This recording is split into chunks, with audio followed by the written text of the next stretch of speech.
జగన్మోహన్ రెడ్డి గారి పరిపాలనలో స్కూల్కి వెళ్ళేటువంటి పిల్లల కాడి నుంచి వృద్ధాప్యం వచ్చినటువంటి అవ్వాతాతల వరకు వాళ్ళకి కావాల్సినటువంటి ప్రతి అవసరాన్ని తీర్చుతున్నటువంటి ప్రభుత్వం వైఎస్ జగన్మోహన్ రెడ్డి గారి ప్రభుత్వం.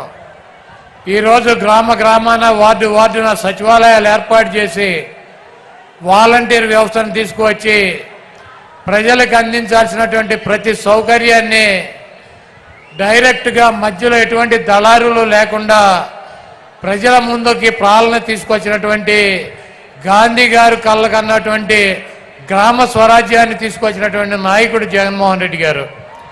అదేవిధంగా స్కూలు పిల్లలకి వాళ్ళకు కావాల్సినటువంటి ఇంగ్లీష్ మీడియం విద్య, వాళ్ళకు కావాల్సినటువంటి బట్టలు, పుస్తకాలు, తిండి అన్నీ కూడా ఒక తండ్రి స్థానంలో చూసినటువంటి వ్యక్తి జగన్మోహన్ రెడ్డి గారు. అదేవిధంగా ఆరోగ్యశ్రీ ద్వారా ఈ రాష్ట్రంలో ఉన్నటువంటి అనేక మంది నిరుపేదల ప్రాణాలను కాపాడినటువంటి వ్యక్తి డాక్టర్ వైఎస్ రాజశేఖర రెడ్డి గారు. అయితే ఆయన చూపించినటువంటి దారి కన్నా 4 అడుగులు ముందుకు వేసి ఈరోజు గన్నవరం నుంచి గుడివాడ వస్తుంటే అనేక మంది ఆరోగ్య సమస్యలు ఉన్నవారు ఒక్కసారి ఆయన కనుక చూపించినట్లయితే దానికి ఎంత ఖర్చు అయినా ఆయన పరిష్కారం చూపిస్తారని చెప్పి కొండంత ఆశతో ట్రీట్మెంట్ జరుగుతున్నటువంటి పిల్లల్ని కూడా తీసుకొచ్చి రోడ్డు మీద ఆయనకు చూపించాలన్నటువంటి ఉద్దేశంతో మరి అంత నమ్మకం పెట్టుకుని ఆయనకు చూపిస్తున్నారంటే ఒక వ్యక్తి మీద ఈ రాష్ట్రంలో ఉన్నటువంటి ప్రజలకు ఉన్నటువంటి నమ్మకం. అదేవిధంగా జగన్మోహన్ రెడ్డి గారిని ఎదుర్కోలేక చంద్రబాబు నాయుడు గారు ఒక కూటమి కట్టాడు, మాయ కూటమి. ఆయన వదిన పురంధరేశ్వరిని బీజేపీలో అధ్యక్షురాలను చేశాడు. అదేవిధంగా ఆయన దత్తపుత్రుడిని పవన్ కళ్యాణ్ ఓ పక్కన పెట్టుకున్నాడు, ఒక ఉత్తపుత్రుడిని ఓ పక్కన పెట్టుకున్నాడు. వీళ్ళందరినీ పెట్టుకుని కూడా సిద్ధం సభల ద్వారా జగన్మోహన్ రెడ్డి గారికి వస్తున్నటువంటి ప్రజాదరణని తట్టుకోలేక జగన్మోహన్ రెడ్డి గారిని రాజకీయంగా ఎదుర్కొనలేక చవటలాగా దద్దమ్మలాగా వెనక నుంచి జగన్మోహన్ రెడ్డి గారిని భౌతికంగా ఇక్కడి నుంచి తొలగించాలన్నటువంటి ఉద్దేశంతో మరి మొన్న అర్ధరాత్రి విజయవాడలో ఆయన మీద దాడి జరిగింది. ఆయన ఎప్పుడూ ఒకటి చెప్తూ ఉంటాడు, పైన ఉన్నటువంటి దేవుడు ఆశీస్సులు ఉన్నాయి, ఇక్కడ ఉన్నటువంటి ప్రజల ఆశీస్సులు ఉన్నాయని చెప్పి.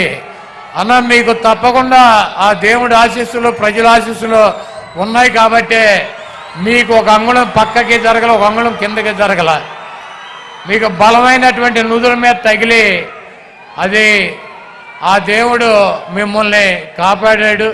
ఆ ప్రజల ఆశీస్సులతో మీరు రాబోయే రోజుల్లో తప్పకుండా ఇంకొక 50 రోజుల్లో ఈ రాష్ట్రానికి ముఖ్యమంత్రి అవుతారు. చంద్రబాబు కాదు కదా, వాడి బాబు ఖర్జూర నాయుడు వచ్చినా కూడా మీ ఎంట్రిక ముక్క కూడా పీకలేడు. మీ దమ్ము, మీ ధైర్యం, మీ ఉన్నటువంటి నిబద్ధత మేము దగ్గర నుంచి చూసినటువంటి వ్యక్తులు. మీది స్వచ్ఛమైనటువంటి చిరునవ్వు, మీరు చెప్పినటువంటి మాట తూచా తప్పకుండా నిలబడేటువంటి తత్వం మీది. ఒక ఓటు కోసం, ఒక పదవి కోసం ఒక్క చిన్న అబద్ధం కూడా మీతో చెప్పించలేనటువంటి పరిస్థితి 5 సంవత్సరాలుగా మేము మిమ్మల్ని దగ్గర నుంచి చూసాం. ఒక్క చిన్న అబద్ధం చెప్పండి అన్న అని చెప్పి బతిమాలను కూడా ఒక చిన్న అబద్ధం కూడా చెప్పించలేము ఆయనతో.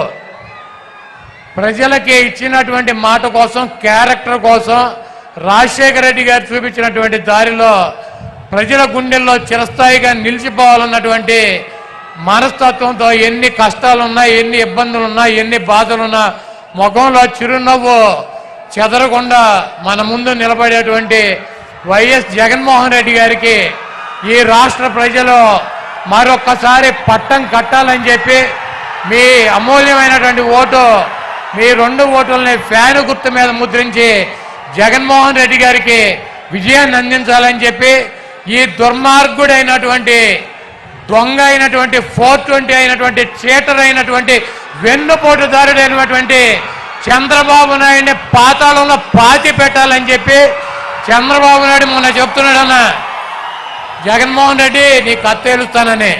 చంద్రబాబు ఇదే నీకు ఆఖరి ఎన్నికలు. జగన్మోహన్ రెడ్డి గారు అంతు చేల్చాలంటే నువ్వు ఒక జన్మెత్తాను, ఇంకో జన్మ.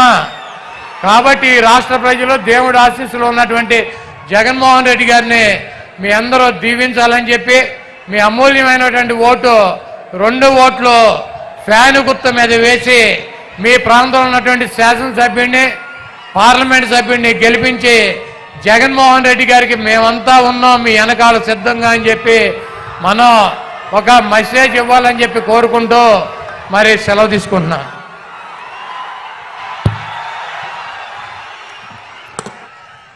ఈ రాష్ట్ర